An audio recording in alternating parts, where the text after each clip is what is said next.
Helio Castroneves says he wants to race the Daytona 500. Martin Truex Jr. says that the LA Clash is going to be a Wreckfest. And Dana White is teaming up with Trackhouse. All that and more coming up next.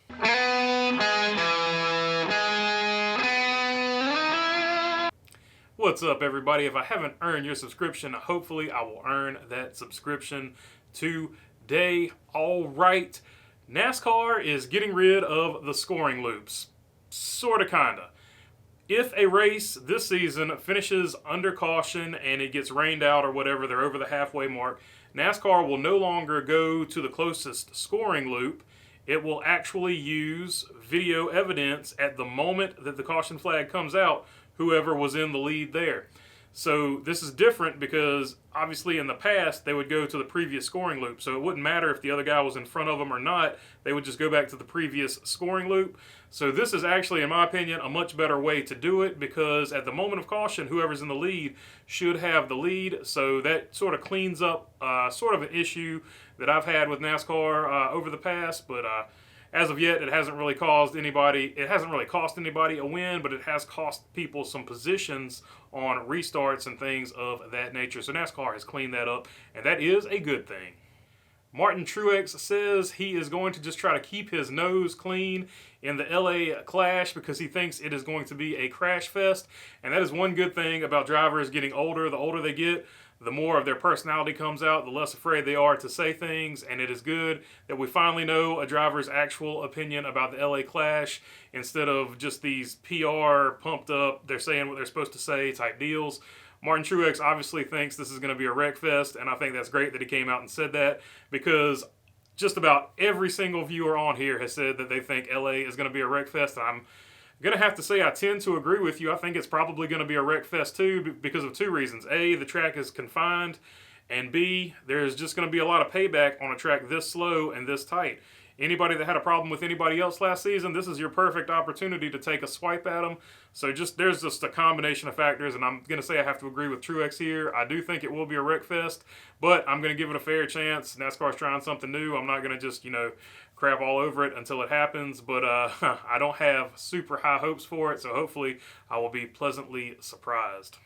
And in news that we already knew last week, but apparently this is huge news now because it's scrolling at the bottom of FS1 and all this, like everybody's hyping it up like it's the biggest deal ever, but Kaz Grala will drive for the money team at the Daytona 500. I feel like we covered this a week ago, but now I guess we got to cover it again, but I guess we at least know what the car looks like now, and it's official, even though we knew this last week, so it's official. The money team's racing the Daytona 500. We already knew that.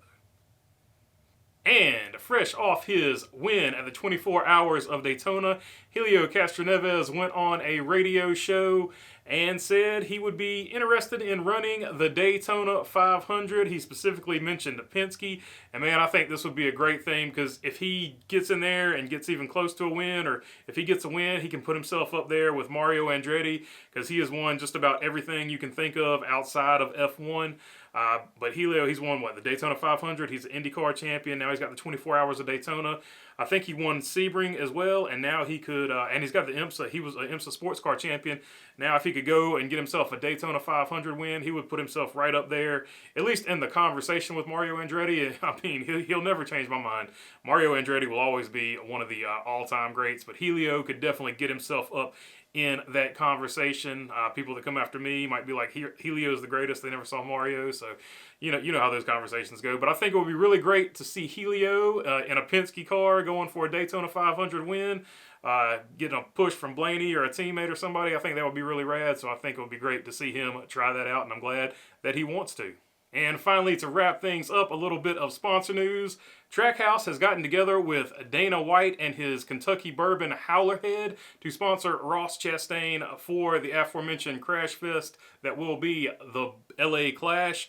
So that's really cool. This is another sponsorship. Obviously, they got the PGA golfer earlier, and now they are partnering with UFC president Dana White in this deal, and this will go on Ross Chastain's one car, so that will be really cool to see. Good sponsor news for him.